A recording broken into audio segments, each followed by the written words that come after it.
turi kuwa gatandatu itariki ya 26 z'ukwezi kwa gatatu umwaka wa 2022.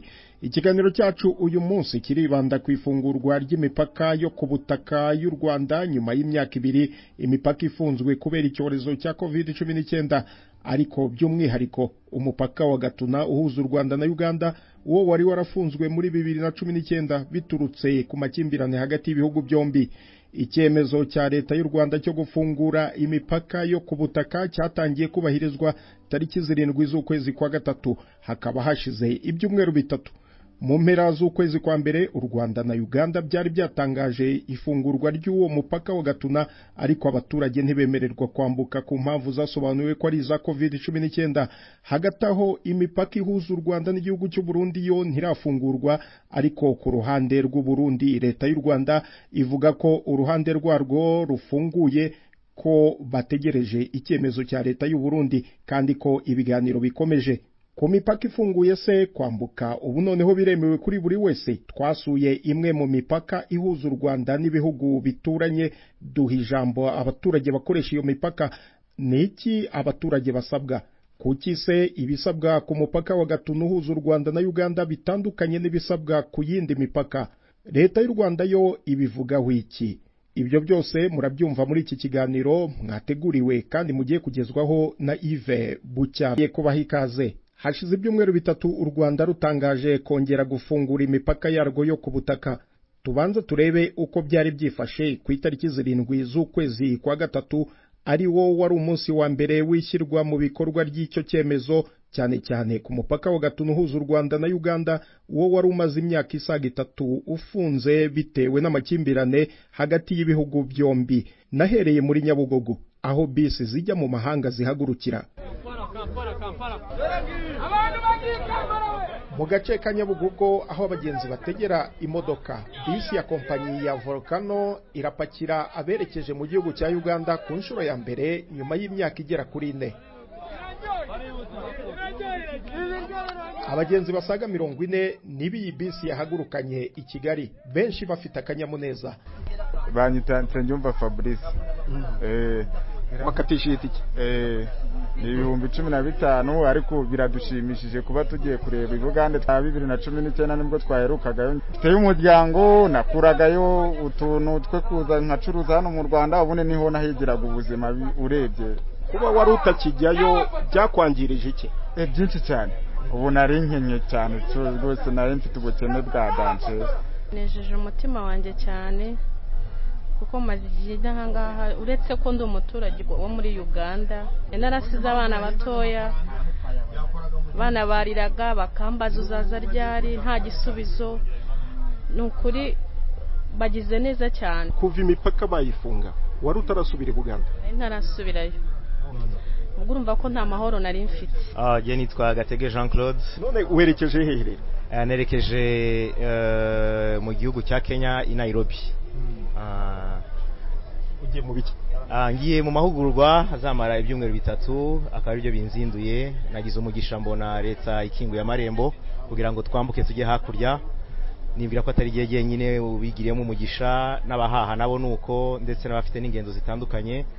Nibwira ko ari uburyo bwiza leta ihaye abaturage kugira ngo wa mubano wari warajemwe agatotsi wongere kandi ube muzima nta gwikekwe.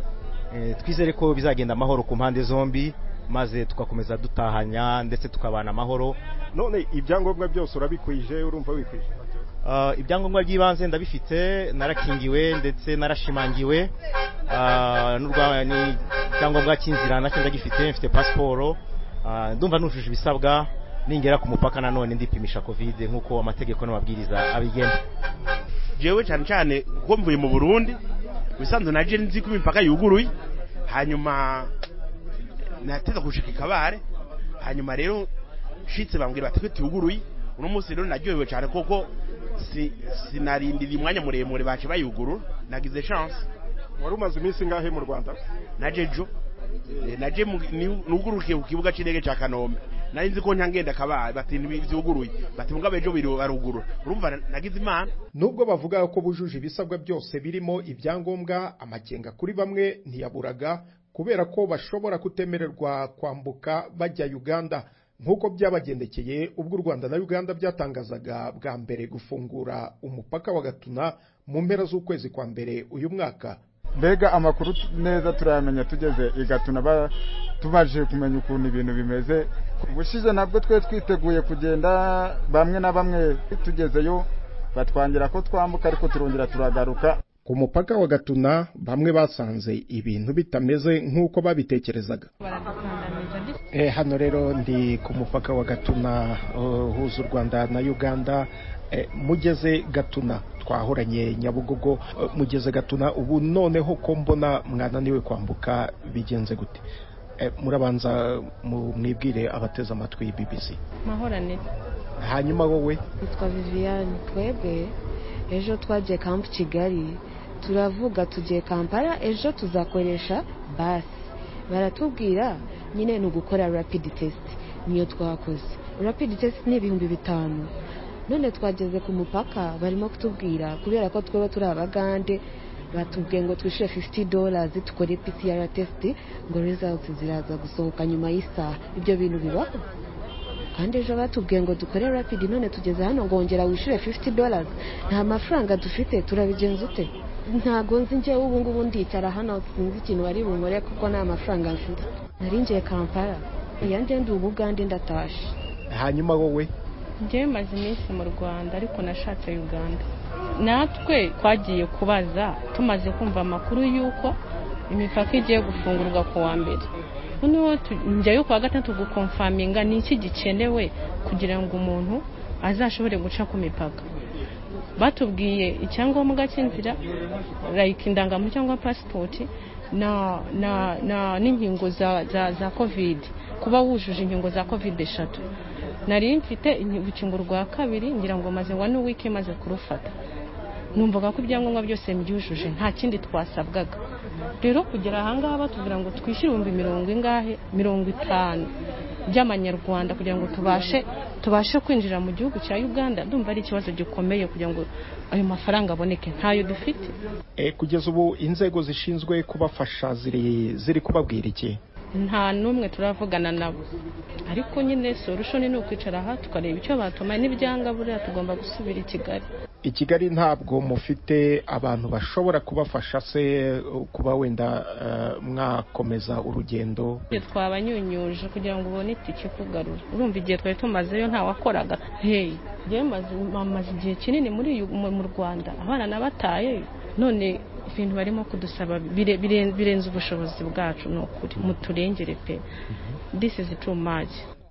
Banyita Sendambe Jean Bosco.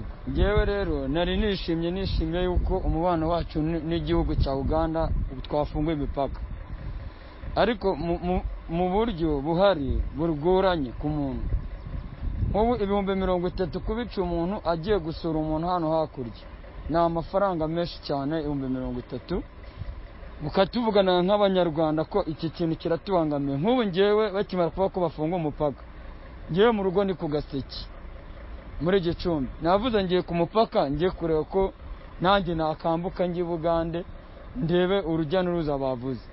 Ariko kuvangura banze ipimisho utanga 30,000 rwose, aya mafaranga ni maremare. Ntiwavana ujye kugura igitoki Bugande gutanga 30,000 uri ugura igitoki cy'2,000, cyangwa ngo ugiye guhaha cyangwa ugiye kureba umuntu urwaye gutanga 30,000. Iki ni ikintu kigoranye rwose. Nk'itangazamakuru mutuvuganira ibi bintu babikureho se. Ntabwo ukeneye no kumenya uko ubuzima bwawe buhagaze? Oya, twipimishe wenda bavuga wenda nimba 30,000 babigabanyije akavuga ngo 5 twipimishe. Bavuze ngo 5 bashyira wenda igiciro cya buri munyarwanda wese azabasha kwisangamo. 30,000 ntabwo ni igiciro kirekire. Ese ubundi ni iki wari ukumbuye Uganda?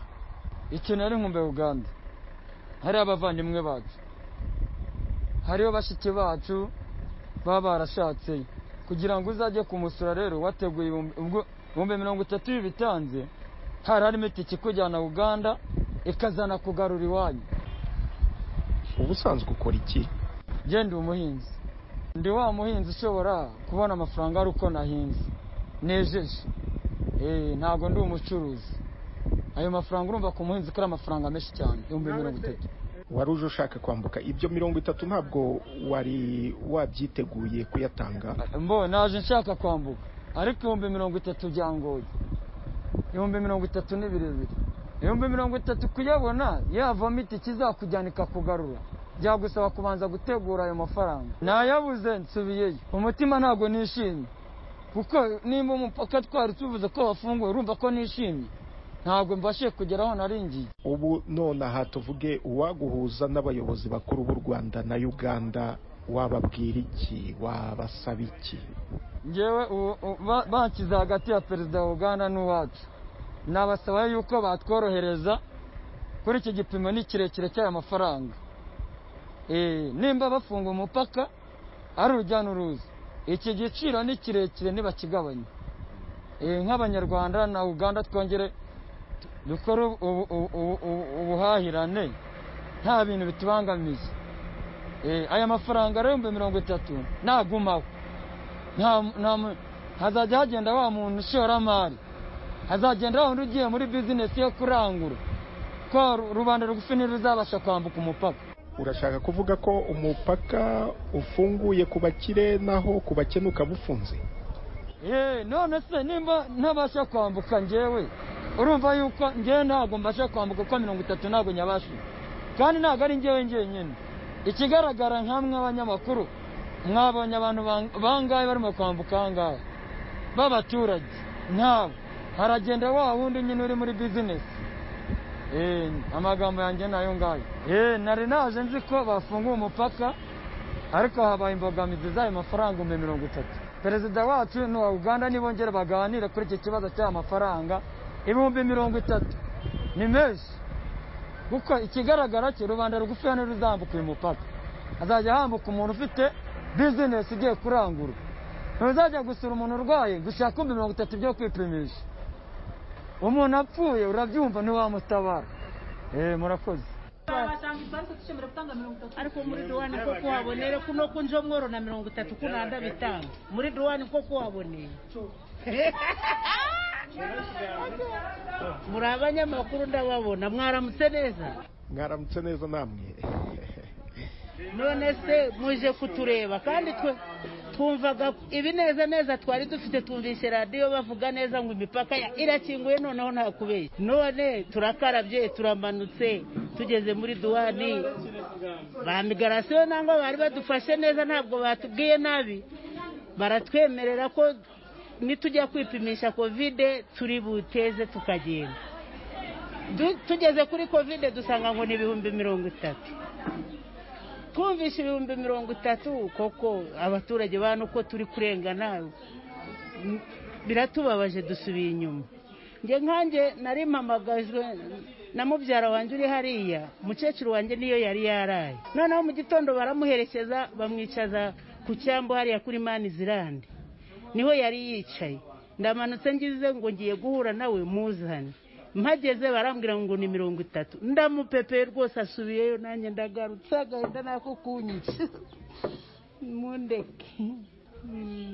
Nta bundi buryo washoboraga kumusuhuza? Nose ko ntarengaga bariyeri ya kabiri nari kumusuhuza guke, turapeperanye asubirayo, nanjye ndagaruka. Ubwo nyine agahinda ngarukanye nawe agasubiranyeyo, nawe niko agenda nyirumva, nanjye bwanjye ndikurira nawe ari kurira.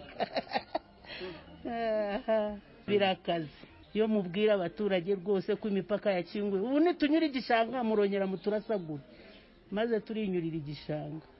Ubu hakurikiriya mukensiyona nk'uko muhita, ntushobora kongera guhahirayo vuba kubera ibyo 30,000? Nose ubwo wayabona waba ugiye guhaha ibingana iki ku buryo wakwishura 30 ufite 5 ari byo ugiye guhahisha?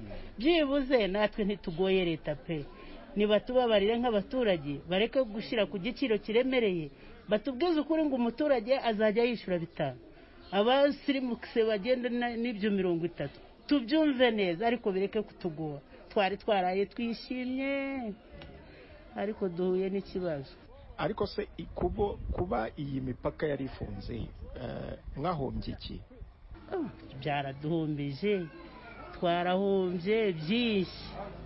Hano ngewe ndababwiza ukuri, hano murabona ni Gatuna ya Gatuna, ariko umujyi wabaga Gatuna ya Uganda. Kuva dukura tugira ubuhe mbese duhahira mu Buganda ari wo mujyi twisanzuyemo, nk'uko wumva ngo bagiye ibyumba bagiye i Kigali, natwe umujyi wacu wari Gatuna. Ubwo rero kuba barafunze n'ubundi ariho twahahiraga, ariho twumvaga twisanzuye, ariho tugize ubu umujyi wacu n'uyu wa Gatuna yacu twicayemo izi saha. Ibyo duhaha n'ubundi twabihahaga tugakora imyaka 3 yarirangiye tumenyereye, ariko nanone byahenze. Umuturage uri kumva ngo ikiro cy'isukari kigeze ku 2,000 nayo itari kuboneka. Amakara ubu nk'ubwije ukuri nanga udafite ishyamba amaze 3 atari. Amakara yarabuze, inkwi zarabuze, nuko mbese nukuri mudukorera ubuvugizi, bagira ibyo badudohorera, batudohorera byaducanze nk'abaturage. Ku bwawe umupaka ufunguye mu magambo cyangwa? Nukuri ufunguye mu magambo. Nose ubu mpepeye umubyeyi wanjye gutya tudakoranye mu ntoki, ubwo si mu magambo koko? Ni mu magambo ngewe uko mbireba, kandi nabyumvaga kuri radio bishyushye. Nuko ndavuga ngo reka ngende ngo ubwo hari byatunganye, ariko 30 birananije ndagaruka. Rero niba yari kurara nka 3 kangahe, we yari yumvaga ko ari ukuza gataya yagasubirayo. Nubwo naringiye kumuhura nawe ngo muzane atanyuze urw'igishanga, ariko ubwo bizaba ngombwa ejo bundi nzajya ikishanga njye kumureba numve ndyamye neza. Ku mupaka wa Gatuna ku ruhande rwa Uganda niho honyine hasabwa igipimo cya PCR, mu gihe ku yindi mipaka nka Kagitumba na Cyanika hasabwa igipimo cya rapid test cy'ibihumbi 5 haba ku ruhande rw'u Rwanda cyangwa se ku ruhande rwa Uganda. Iki nacyo ariko ku batuye umupaka wa Cyanika ngo ni imbogamizi ku rujya n'uruza. Nabanje gusura imirenge y'icyaro kureba uko abaturage bakiriye ifungurwa ry'imipaka n'icyo bibamariye nyuma y'ibyumweru 3 imipaka ifunguwe. Buriya iriya borune imbere handitseho Rwanda, inyuma Uganda. Aya mazu yandi bahita mu ghetto, ni agasantere ka Uganda. Urabona nanone aka kayira ari amabuye atondekanye, munsi yaho ni mu Rwanda, hejuru ni Uganda. Kari agatambaro gatukura urakabona? Kariya hariya ni mu Rwanda. Ari amabuye nanone aratandukanye u Rwanda n'Uganda. Kari agaturusu nako ngira ngo niho u Rwanda rugarukiye. Bariya abaturage mbona hariya wisegeto, bariya abaturage bo nabahe? Bariya ni Abagande. Kuko karana agasantere kawo aya mazu. Kiriya kiyaga bayita cya hafi, kiri muri Uganda. Nge nitwa Nzabahimana Jean Pierre, nkaba nshinzwe gukumira forode na magenda aha hantu. Ikindi ntabwo ari forode na magenda gusa, n'abantu banyura mu nzira zitemewe. Nubwo habayeho gufungura imipaka, ariko bafunguye imipaka ahantu hemewe, hari abamigarasi, ariko ahangaha inzira zapanya ntabwo zemewe. Rero tuba turi aha hantu mu buryo bwo gukumira abantu nk'abo ngabo bagenda mu nzira zitemewe, tubabwira ko bagomba kujya guca hehe ku mupaka. Ubu umuntu yambutse hano muturanye nyine akambuka, ntabwo byaba byemewe? Oya, ntabwo byemewe. Kandi muturanye mwegeranye n'umupaka? Ntabwo byemewe, kuko nta mabwiriza dufite yo kureka abantu nk'abo ngabo ngo bajyeyo. Niyo bajyayo biyibye banyuze ahandi hantu, ariko ahangaho birabujijwe. Bo bemerewe kwambuka se Abagande? Baraza rwose, kuko ari Abagande ntabwo bamenya amategeko y'u Rwanda, kuko bo sinzi uburyo igihugu cyabo kibayoboye cyangwa kibafashe, ariko twebwe iyo tubabona binjira tubabona nk'abantu batazi amategeko. Iyo bo bambutse murabakira? Ariko turabakira tukanababwira yuko ahangaha bitanemerewe ko bahinjira, bakwiriye kunyura ku mupaka. Ariko nanone batubwira imbogamizi zabo, batubwira bati se none kubona twegeranye tuzajya guca cyane kadufata akajeto. Hari ibyo umuntu abona akagereranya, akaba yabyihorera abona nta kintu kirimo cyahungabanya umutekano, ukaba ushobora kubareka bagasuhuza abavandimwe babo. Hano ni imiryango imwe. Ubu iyo ukeneye nk'ikintu cyo kurya wakuraga Uganda ntabwo bigishoboka. Okay, ujya guca cyane ahangaha nta kintu njya nkenera hariya nta kintu mpakenera, cyane cyane ko ibyo nagakeneye n'iwacu birahari. Hariya icyambere sinywa inzoga, hariya ikintu kihaba cyane ni kanyanga. Sinywa inzoga rero, sinywa inzoga, nta kintu mpakeneye, nta na fanta yaho. Fanta yaho haba y'udufanta tw'amaravita, ntabwo tugira amasukari menshi, sinkunda ibintu by'amasukari rero. Numva nta kintu nakenera hariya. Ibyo kurya nka kawunga ntabwo ikunze ko haba habaye ni rimwe na rimwe, keretse ku yindi santere bita Gahenerezo nanone ya Uganda niho ibyo ngibyo bishobora kuboneka. Abanyeshuri bajyaga kwiga hano hirya kuko muregeranye cyane, hanyuma kwivuza nabyo mukajya kwivuza hirya, nabo hirya bakaza. Ubu bigenda gute? Icyo kwivuza cyo ngira ngo cyaranakemutse cyane kuko nta buri kagari hari ngira ngo gafite poste de santé. Hari amavuriro menshi rwose yagiye yubakwa ku buryo abanyarwanda batakenera kujya kwivuza hari, ahubwo abagande ngira ngo nibo bashobora kudukenera kuko na serivisi zo mu Rwanda zimeze neza kurusha iza hariya hirya. Ujya ubabona baje kwivuza se nk'ubu imipaka yafunguwe? Oya, ntabwo ndababona, ariko urabona nabo ngo bafite ivuriro hariya hakurya, hariya bita mu Kamihanda, urabona ariya amazu y'icyatsi, nabo bafite ivuriro ryabo. Ariko n'aha ngaha turi ivuriro riri hafi. Ndumva rero ari abaha bararifite ribegereye hariya hakurya y'ikiyaga, abo bagande. Natwe abanyarwanda rero rirabegereye, cyo kumva bose nta kibazo bafite. None se ku by'amashuri abana ntabwo amashuri nibyo navugaga, wenda n'abiri shuri n'iricya bigayo mbere bashobora kuba barigagayo kubera ko hano nta mashuri yari ahari, ariko ubu cyarakemutse. Urabona ko amashuri ahari, amashuri arahari rwose mu duce twose, nta bana bakibura ahantu ho kwigira. Bivuga ngo nta bazasubirayo rero? nta bashobora gusubirayo. Gufungura imipaka twarabyakiriye kubera ko byagiye bivugwa no ku makuru, gusa sindagera ku mupaka aho ngaho kuri migration ndebe urujya n'uruza rw'abantu, ariko icyo nzi cyo nuko bizwi neza ko imipaka yafunguwe. None ubu wowe uturiye umupaka bikumariye iki? Sinzi rwose, wenda ku bijyanye n'ubuhahirane ntabwo umuntu yabura icyo akenera ku wundi. Dushobora kugira ibyo dukenera hano hakurya, ariko nanone binyuze mu nzira zemewe. Nabo bakagira ibintu bakenera mu Rwanda binyuze mu nzira zemewe. Ntabwo burya nta mugabo umwe, niko njya numva baca umugani. Kandi burya guhahirana byahozeho, numva rero binyuze mu nzira zemewe nta kibazo. Mwari mubinyotewe? Mwari mubinyotewe kuba umupaka wafungurwa? Nkurikije abaturage n'ibiganiro byabo ukuntu twagiye tuganira, bumvaga ko byaba byiza ko imipaka yafungurwa, abantu bakongera bagasabana ndetse bakanahahirana.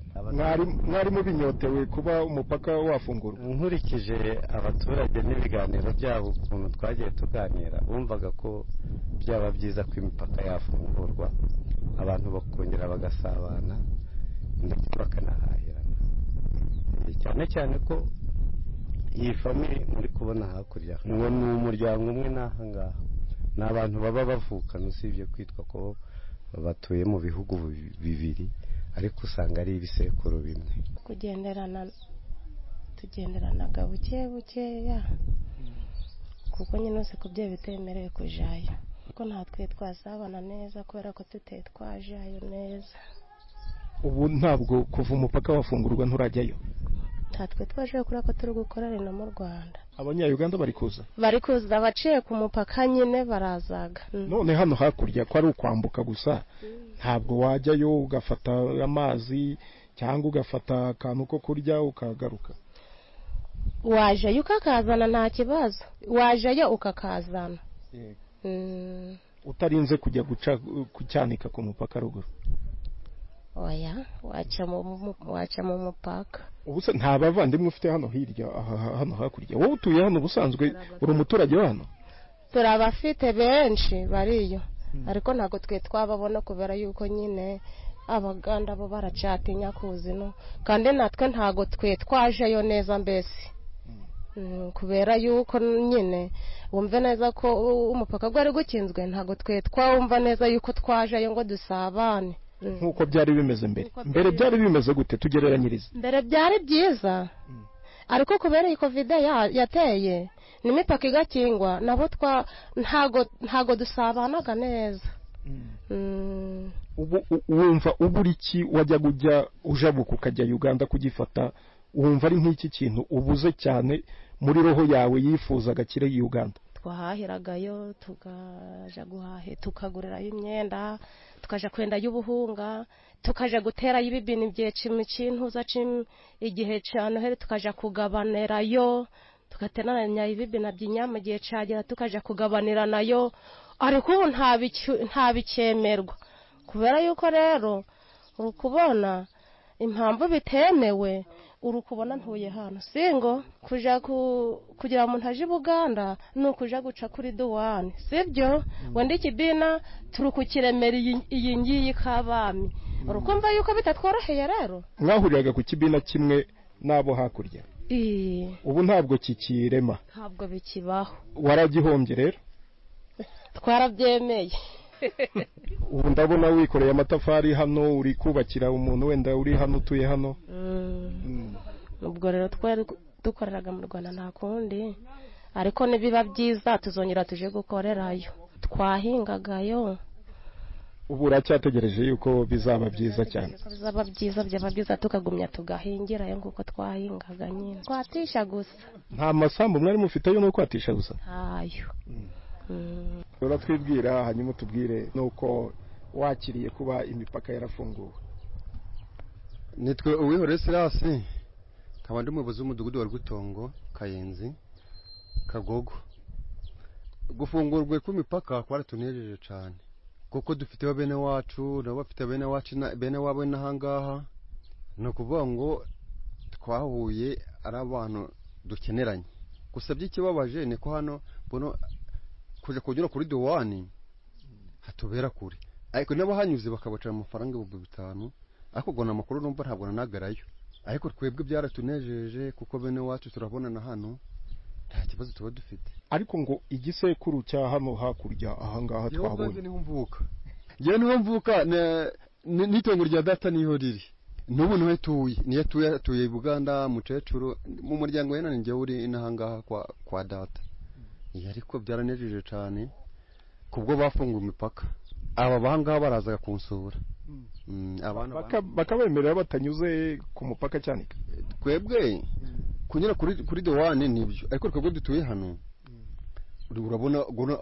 urabona umupaka guri hano hino natwe turahangaha turasurana nta kibazo nabonye abantu babyina nawe wari urimo cyane kubyina twari turimo n'ubu kubyina bitatuvamo kubera ko tugifitanye ubukumbuzi none se ubu imihahirane noneho bimeze gute hari uwambutsa agatoki gaca hariya ugashyira abavandimwe agatoki cyangwa bimeze gute cyangwa nabo bakaza iby'imihahirane nabyo ntabwo byari byasobanuka neza ariko abandi twebwe dutuye hano numva nta kibazo dufitanye nta kibazo pe yaba icyo nkenyeho hano hepfo ndagira kugishyikira ariko ntabwo wadusobanuriye kuri icyo gisekuru neza gisekuru wanje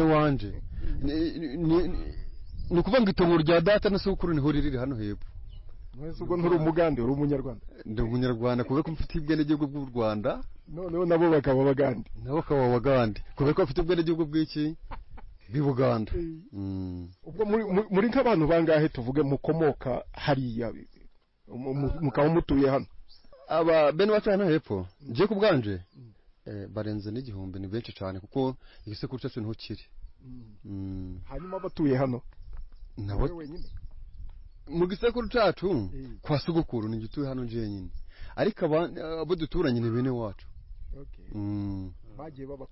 bagiye badukomokaho kunguko ibibazo bimeze ikibazo dufite no ntabwo nagira harabucanika ariko bari kugira ngo bari kubaca amafaranga mu 5 ngo nayiki ngo bari kuva ngo nayo igipimo ibipimo cya covid abaturage ngo bari kwibubuza ngo amafaranga ni menshi ariko kugeza ubu kuva imipaka ifunguwe murumva nta kibazo noneho imitima iratuje ni ukuri iratuje nta kibazo hari uretse ko wenda bahashize n'amashuri hari abigiraga mwigishaga abana banyu Bugande wowe ufite abana mfite abana bane ariko babo bigaga hano wowe bigaga i Bugande bigaga i Bugande ico gihe ariko ubu baraje bigaga kuri gano mashuri gano twubatse hano wumva nta nyota ufite yuko basubira kwiyigira i Bugande dufite amashuri hano ntago nta yindi nyota kwagira impamvu twagiraga inyota kuje kwigayo niko amashuri gari kuri abana bamwe mu rugo mudugudu kuva hano barengaga imidugudu 3 bakajyayo rero waje kwiga ariko twagize amahirwe hano baduhashira ari 6 n'amashuri abanza kwivuza byo bimeze bite kwivuza nta kibazo twivuza mu Rwanda kwivuza mu Rwanda kuko dutanga mituweli urumva nawaje gutanga isene kandi hariho amafaranga waratanze mituweli ntabwo mukijya kwivuza i Bugande oya natukijayo waje gato ugakura nka bwa matera kubera kubona kujya mu kidaho nanga umuntu nje kubona ari kure tukajyayo tukazana nka gahunga cyo kwarakabonye ko turagafite mu Rwanda nitwinshi twakeneragayo ariko ubu musigaye mubibona hafi wenda tuvuga ibyo kurya cyangwa se izindi serivisi ntabwo mukizikenera i Bugande tuzikenera i Buganda kuko bano leta twegereje ibintu byinshi ni gahunga udubuta nta kintu tudafite hano kurema amasoko se hakurya i Bugande byo ntabwo mwaremaga amasoko mbere yuko imipaka ifungwa twaragaremaga mbere mbere imipaka itari yafungwa twaragaremaga amasoko y'i Bugande ubu ntibikiba nyine ubu ntago ari cyane ntari cyane kuko nta kintu tugikeneye cyane kuko nabo bazaga n'ibishimbo bari kuza kubigura inaha ubu ngubu cyane ibishimbo bazaga kubifata inanga ntago urumva nta kintu tugikeneye Bugande cyo kindi kuko n'imyaka yajanaga abantu kuje guhahayo ariko ubwo ndabona kuko abanyarwanda bari bajanaga n'ibishimbo ubu ngubu ese bo baraza byibuze aho imipaka ifunguriwe urabona bari kuza ntago ari cyane ntago bari kuza cyane kubera kuko kuje kunyura kuri douane nabo ngo bari kubaka imitwaro 8 yego vuye ku mipaka yo mu cyaro nagiye ku mupaka wa Cyanika nyirizina amasaha arenga 3 nahamaze narinze mpava nta muntu numwe wambutse haba ku ruhande rw'u Rwanda cyangwa ku rwa Uganda imbere y'umupaka gato hari isoko rinini ryubatswe ku ruhande rw'u Rwanda rikaba ryarashoboraga kwifashishwa mu gihe guhahira Uganda bidashoboka ariko umva uko byifashe hano twavuga ari inyungu twe twabonamo bagisaba 5 byo kwipimisha test rapide hano ntabwo birakunda neza babasaba 5 byo kwipimisha nyine kugira ngo unyure hano ku mupaka nukuba waripimishije test rapide uwa hano hafi Musanze na Burera test rapide abandi ni kira gipimo cya PCR cya 45 kugeza ubu niko bimeze na nubu niko bikimeze ko bitoroshye bibaye byiza badukuriraho nyine ibyo 5 niho urujya n'uruza rw'abantu rwakunda neza none se wowe nk'umucuruzi nta inyungu urabonamo rero kuko turi hano muri iri soko ryegereye umupaka uri wenyine ubundi kuki nta bantu barema rino soko se iri soko nitwe twirirwamo twenyine nta bantu barizamo abantu babiri iyo ari benshi baba ari 5 cyangwa 6 rimaze igihe kingana iki iri soko iri soko bafunze umupaka ryarafunguwe rimaze imyaka 3 none se nukuvuga ngo kuba barawufunguye rero hakabaho ibyo bipimo ntacyo murabyungukamo mwebwe nta nyungu murabonamo umuturage ntiyaca ku mupaka agiye nko kureba nk'ikindi kintu agura aramanza yatanga 5 kuko nta nyungu yaba afitemo kandi n'abaganda ntibapfa kwambuka ngo bazi nabo baracyatinya ariko babonye turi gutambuka tukagenda tukajyayo turi benshi nabo batinyuka bakazinaha bakagira icyo batwara ino bakakijyana ko ntibakwambuka kuko ariko n'abanyarwanda ni umwe n'umwe uri kwambuka nyine nk'ugiye kurangura nk'ibintu bimufitiye inyungu arakuramo ibyo 5 yatanze akabonamo n'utundi duke niwe uri gutambuka. Ubu wowe ntabwo wakwambuka? Ntabwo natambuka, niba nabangiye kereka ngiye nko kuzanayo nk'amavuta cyangwa isukari kuko aho nta mfitemo iyo nyungu ya 5 nkabona hagandi makeya. Byo kubyambutsa se byakorohera nubwo waba ugiye kurangura? Nose hano nta kuba n'imisoro ntabwo ziratangira. Abari batangira gusoresha. Ntabwo bari batangira gusoresha nukuzana nk'ibiro 2 y'isukari yo gukoresha ntiwahanyuza agafuka. Ntibyakunda imisoro itari yatangira. Ubu rero no kuvuga ngo nubwo muri abacuruza ariko ntabwo muri gucuruzanya nabo hakurya i Buganda? Oya ntabwo turi gucuruzanya nabo hakurya. Usanga ntacyo bibamariye kuba imipaka barayifunguye badakuyeho ibyo bipimo? Nyine kuba barafunguye ikira gipimo kitari cyava cya 5 nta mpinduka yabonekamo. Kireka mudukore buvugizi bira 5 bakabikuraho ubwo bugenderane byakunda. Ese ku Bagande bo bimeze gute? Nabo ntabwo bambuka? Abagande ntabwo bambuka nabo n'umwe naho ibuganda ho ni 5 by'isene by'ishiringi. Ugiye kwipimisha nyine ukabona ubuza mu Rwanda ariko hano ni 5 by'amafaranga ukabona ubutambuka ukajya i Bugande. Byagenda gute? Umva mwadukorera ubuvugizi bira 5 bakabikuraho tukajya dutambuka nyine ukahanyura nkuko byari bisanzwe mbere wabura uwamo no mu cyanika ugakoresha jeton irangamuntu wabura uwa kure ukuzuza. Ariko urumva ikibazo wenda nuko na covid igihari wenda inzego zibishinzwe ziratinya ko habaho ubwandu cyane. Mwari ikingije? Twari ikingije ariko kunyura hano ku mupaka ntiwahanyura utaripimishije gusa aho nyine kiba bagabanya aho nyine igipimo bakagishira mu kugihumbi. Umuntu ho yagera atambuka ku 1000 ntago ari amafaranga menshi. Birayi bimaze iminsi 4. Ibirayi ubimaranye iminsi 4? Enye. Ubiranguye? Biranguye. Na nubu nta muntu nta mukiriye? Nubu nta mukiriye. Nukwanga kwirirwa mu rugo nkaza nkicara muno ngo niba ndabona umuntu uraguraho n'ikiro. Isoko nta muntu n'umwe uzamo kabisa? Nta muntu mpamazemo hafi imyaka 3. N'umwe ntihagira umukiriye uzanga arafatanga ibiro 50. N'umwe. Nabibutsaga ko iki kiganiro cy'imvo n'imvano mu gikurikira kuri FM Igoma ni Bukavu muri Republika ya Demokarasi ya Kongo, kuri Kisoro FM muri Uganda, kuri Facebook ya BBC Gahuza no kuri internet kuri bbcgahuza.com. Undi mupaka wafunguwe n'uwa Tanzania. Abagenzi barambuka nk'uko byari bisanzwe mbere ya Covid kandi ntacyo basabwa uretse kuba umuntu yarikingije gusa. Naganiriye n'umwe mu banyarwanda bakunda gukoresha umupaka wa Rusumo bajya muri Tanzania. Mazina nitwa Murangira David Diouf, aba nkorera muri Tanzania n'u Rwanda. Ubu ngubu muri iyi minsi nejo bundi nandi ku mupaka ntabwo urujya n'uruza rw'abantu rwari rwaba rwinshi kuko transport iracyagoranye kuvuga ufata kwa Sterika kugeza ku Rusumo ugafata moto cyangwa ikindi kikamyo ikakugeza Benako ugashobora kubona bisi indi kugeza Kahama ukabona kubona bisi nini rijyamo abantu 100.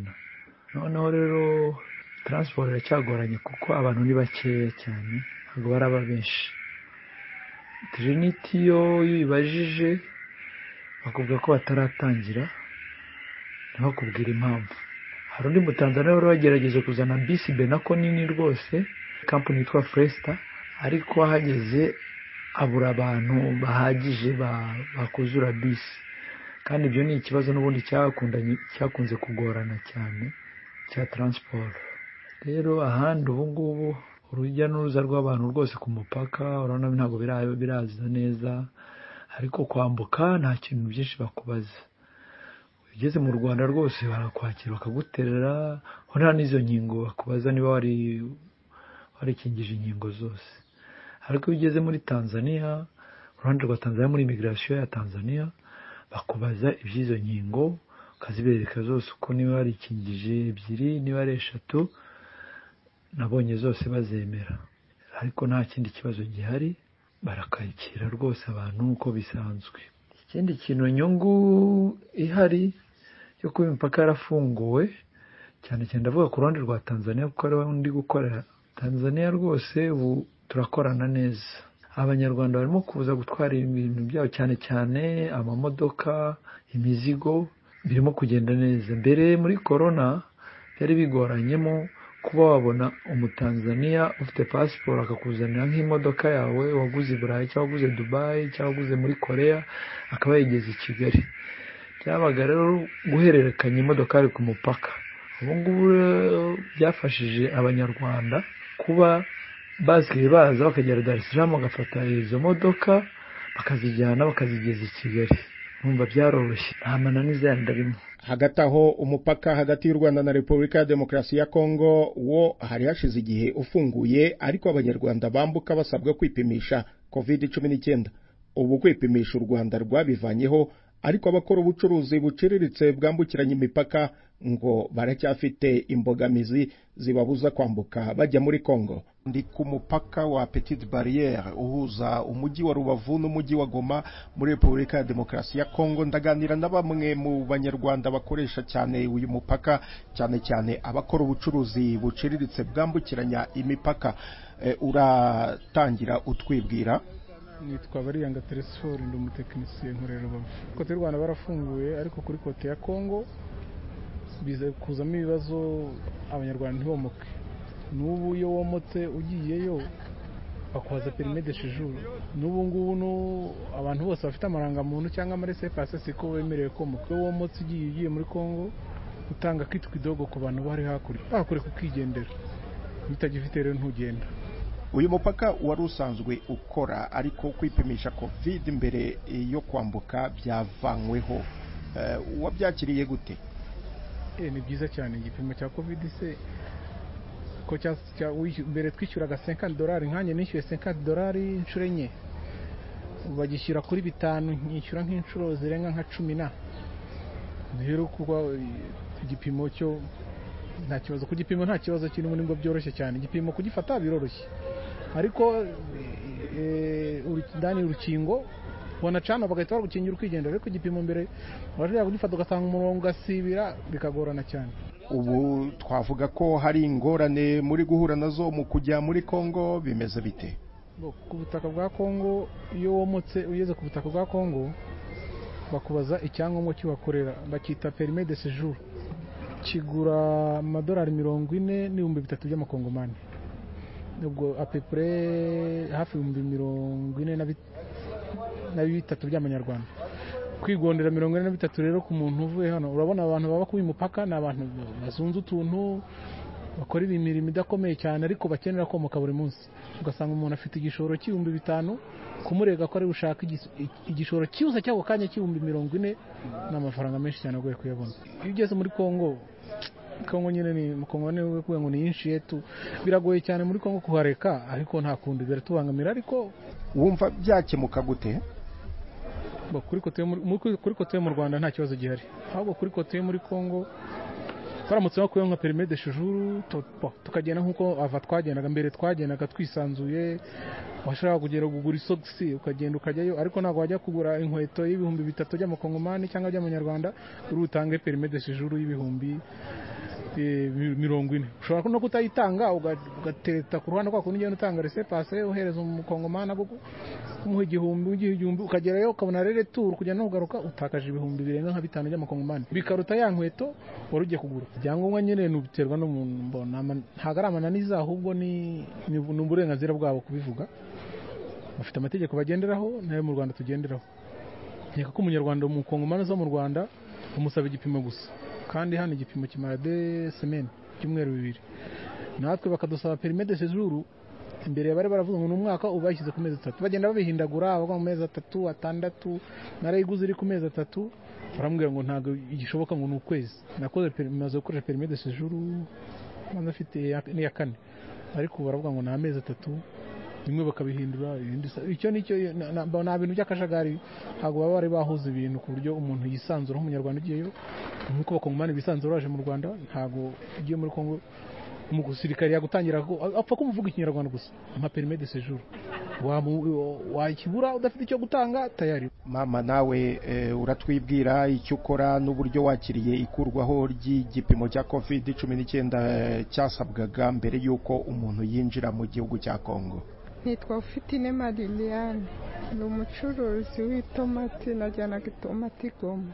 Abacuruzi bacuruza muri Kongo ba Nyakabase turatesekaga cyane kubera yuko tugera muri Kongo rimwe na rimwe ku Rwanda tugatambuka, ariko muri Kongo bakatugarura ngo nitutange permis de séjour, kandi uri kumva umuntu w'ibase y'itomati ntago yabona amafaranga yo kugura permis de séjour ni menshi. Kuba igipimo cyaravuyeho twarabyishimiye cyane, ariko muri Kongo haracyanamananiza iyo permis de séjour twakwifuza ko mwadukorera ubuvugizi kaganira wenda nabo bakoroshya ibintu cyangwa bakagikuraho.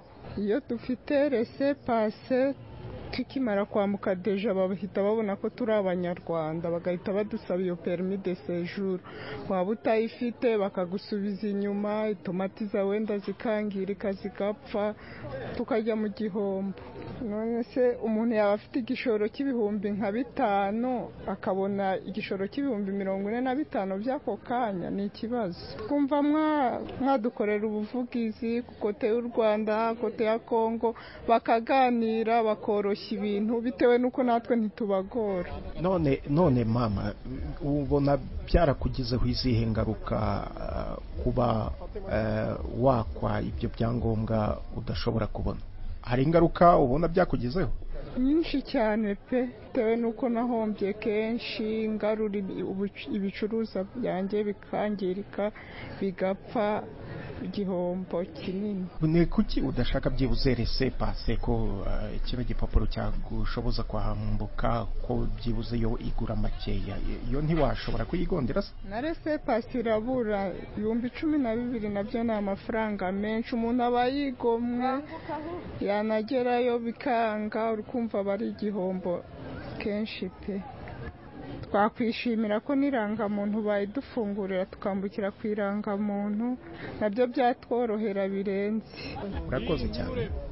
Ni mu gihe abatwara abagenzi mu mabisi babavana mu Rwanda babajyana mu bihugu byo hanze bataka igihombo ku mpamvu z'uko urujya n'uruza rw'abantu mu by'ukuri rutaratangira neza nk'uko byahoze. Turavugana n'umwe mu bakozi ba Jaguar, uratwibwira? Yitwa Mutaremwa Fred. Fred, hashize ibyumweru bigera kuri 3 ingendo zitangiye cyangwa se imipaka ifunguye hagati y'u Rwanda na Uganda. Ubu muri gukora gute, bimeze gute? Sawa murakoze. Kugeza ubu ngubu ntabwo ibintu birasubira mu buryo nk'uko byahoze kera, kuko kera ugeragije n'ubu ngubu imipaka itarafungwa cyangwa na mbere yaho gatoya twakoreshaga imodoka zigera muri 5-6, ariko kugeza ubu turimo turakoresha imodoka imwe. Rero bivuze ko ntago biraza neza, abantu ntago barabyiyumvamo, ntago barabyitabira nk'uko byahoze. Ubwo rero natwe turategereje kugira ngo turebe ko ari icyo mu minsi iri imbere bizatanga. No kuvuga ngo muhaguruka hano mugiye Kampala, hari imodoka ihari uyu munsi se? Imodoka yari yagiye mu kanya 11 zuzuye nibwo yagurutse. Bivuga ngo ijyanye abantu bangahe, ubundi ifite ubushobozi bwo gutwara abantu bangahe? Ubundi imodoka ifite ubushobozi bwo gutwara abantu 45, ariko ubu ngubu irimo iratwara abantu 27, 25 gutyo ntago mbese birasubira mu murongo neza kugira ngo imodoka igende yuzuye. Itike mwarayongeje se ugeranyije na mbere uko byari bimeze? Itike hari cyazamutseho bitewe n'iki gihe turimo kizamuka rya peteroli. Itike twakoreshaga 10,000, ariko ubu ngubu turimo turakoresha 17,000.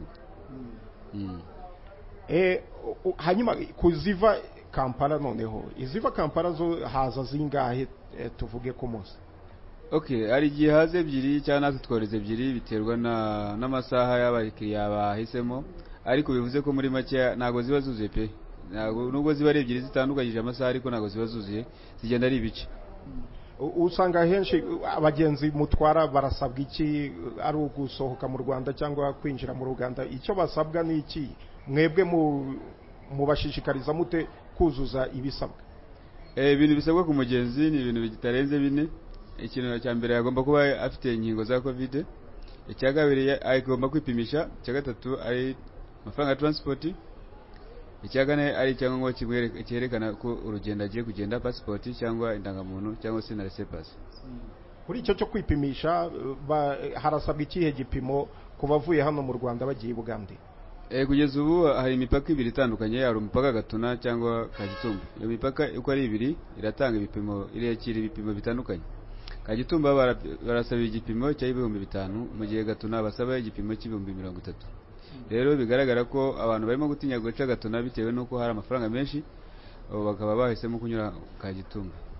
Nabonye bisi yanyu iciye Kagitumba, nanjye mbyibazaho nibaza impamvu.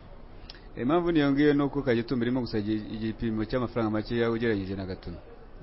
Rero niyo mpamvu abantu barimo kunyura Kagitumba kuruta uko banyura Gatuna.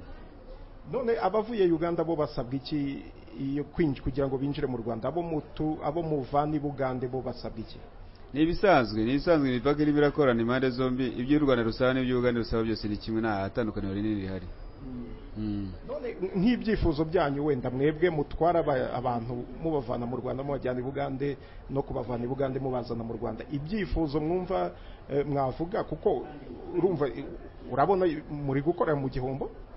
Icyifuzo twebwe nka kampani zitwara abagenzi mu mahanga nuko leta yatugabanyiriza ibiciro by'abantu bisuzumisha, kuko abantu barimo baratinya ibipimo, bakareba 30,000 kwipimisha, ugasanga igipimo cyatwara igihe gitoya kiramara iminsi 3 cyangwa ingahe yatanze 30,000, ugareba kugenda no kugaruka atanze 60,000, ugasanga rero birimo birabakeneye kugira ngo bagaruke cyangwa se kugenda. Rero turasaba kugira ngo leta idufashe, leta zombi zikorane kugira ngo abagenzi biyumvemo kugenda bagenda cyangwa baza, babagabanye igipimo igiciro cy'ikintu cyo kwikingiza, n'imene igiciro cyo kwisuzumisha. None ubwo twavuga ko muri gukora mu gihombo cyangwa bimeze gute? Nta gihombo kirimo? Turi mu gihombo. Niba ku munsi twarakoreshaga imodoka zirenga 5 se, ubu twadukoresha 2 cyangwa 1, urumva turi mu gihombo cyane ahubwo. Hari igitekerezo waba ufite kuri iki kiganiro? Twandikire kuri info@bbc.co.uk.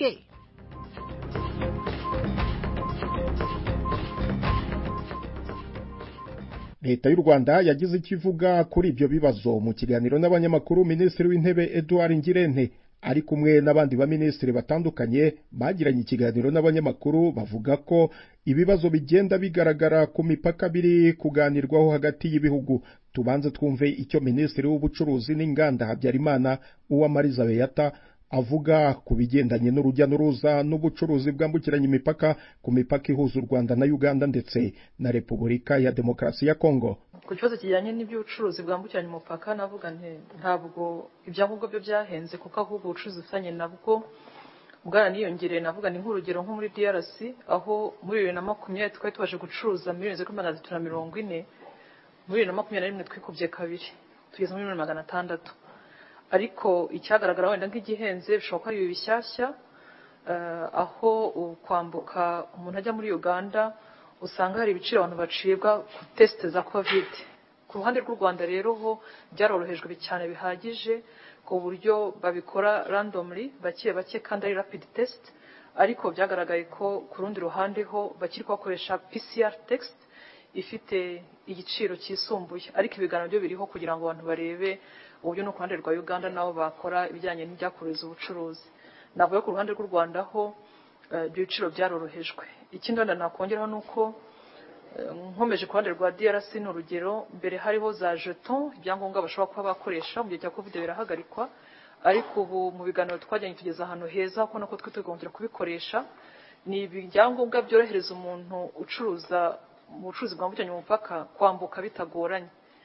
Hashize ndetse n'iminsi 3 twongeye gufungurirwa imodoka zizwi nka Rifan zizorohereza abacuruzi bato bato kwambukanya ibicuruzwa byinshi, haba hajya muri DRC cyangwa se bigaruka muri Rubavu. Twanabyo ni ibintu byorohereza ubucuruzi bwambukiranya umupaka. Nanavuga ntihashize ibyumweru nka 2 n'igice cyangwa 3 tujyana amasezerano na DRC ajyanye no korohereza abacuruzi bato bato, icyo bita simplified trade regime, yemerera umuntu ufite ibicuruzwa buri munsi y'amadolari 500 kwambukiranya ibicuruzwa bye ku mpande zombi atagombye kujya muri declaration bakora muri customs, declaration bakora muri gasutamo. Ibyo nabyo no kugira ngo bibashe kuborohereza kuba bakwambukiranya bakora ubwo bucuruzi. Nanavuga ni ku ruhande wenda rw'ibijyanye n'abakora ubucuruzi buca mu mato mu mazi, naho twarabaguriye ku buryo niba ari nk'umuntu uturutse mu gice aje kurangura aciye nka Karongi yinjira mu masoko yose aje kurangura adafashe gusa isoko riri hafi. Mu kijyanye n'ubucuruzi bwambukiranya umupaka rero ibyakozwe ahubwo ni byinshi bitandukanye bituma bwarabashije kwiyongera mu mwaka ushize, tukatunizera ko n'umwaka bizakomeza kwiyongera. Ku kibazo kigendanye n'umupaka wa Gatuna wafunguwe nyuma y'uruzinduko rw'umugaba w'ingabo za Uganda zirwanira ku butaka kaba n'umuhungu wa Perezida Museveni ndetse n'umujyanama we mu by'umutekano, niba nyuma y'uruzinduko rwe u Rwanda rugiye noneho kwemerera abaturage barwo kujya muri Uganda hakavanwaho amabwiriza yari yaratanzwe yo kubagira inama yo kutajya muri icyo gihugu mu ngendo zitari ngombwa. Dore igisubizo Minisitiri w'Intebe w'u Rwanda Edouard Ngirente yahaye abanyamakuru. Uravuga uti ese kuba urugendo rw'umujyanama Perezida wa Uganda yaje mu Rwanda bigiye gukuraho ya advisory y'Abanyarwanda kujya muri Uganda? Ndagira ngo twumve ko abanyamahanga ari process, ni process, ni ibintu bitinda, bigira steps nyinshi. Iyo havutse ikibazo abantu baganiraho nk'uko bavuze ngo standing issues nyene issues ko tubivuga, mugenda muziganira mukagira imwe mukura mu nzira mukagira ni mukura mu minsi ikurikiyeho, ntabwo ari ibintu birangira umunsi umwe. Niyo mpamvu natangiye mbabwira ko iyo habeho gufunga umupaka kubera impamvu iniyi ku mupaka wa Gatuna hari impamvu zihariye murabizi, ariko imipaka isigaye hari impamvu za covid. Iyo ufunga imipaka hari ibyo mugenda muganira. Iyo no kuvuga ngo ese umuntu uje wanyarakenera covid test muti yego tubyumvikanyeho, ese azayifatira mbere yuko asohoka mu gihugu cyangwa azafata mbere uko yinjira, nabyo mukabiganiraho. Ese muri covid test ni PCR ni covid test yihe category? Nuvuga ngo imubano uri diplomatique uzamo ibintu byinshi cyane, na advisory yatanzwe yo kubuza abantu kuba bajya mu gihugu iki n'iki igiye kurirwaho, ariko ntabwo byose urugendo rumwe ruyikuraho. Kandi ikindi nagira ngo nibutse, ntabwo ari ubwa mbere aje, yaraje ubushize hari ibyakozwe binakomeza kugenda kuko ibihugu byacu bikomeza kuganira n'abaturanyi. N'ubaragarutse natwe kandi umwe zacu ishobora kujyaho anytime uko nababwiye. Uyu mubano ufunguye hagati y'ibihugu bibiri abantu babyita imigenderanire. Imigenderanire nuko umwaza undi akagenda bitewe n'icyo babiganira uwo munsi, bigenda byufungura kugira ngo abaturage babane neza. Minisitiri w'Intebe w'u Rwanda Edouard Ngirente ari nawe udusoreje ikiganiro Imvo n'Imvano. Mbashimire mwese abagize uruhare muri iki kiganiro. Gendi Yves Bucyana, mugire weekend nziza.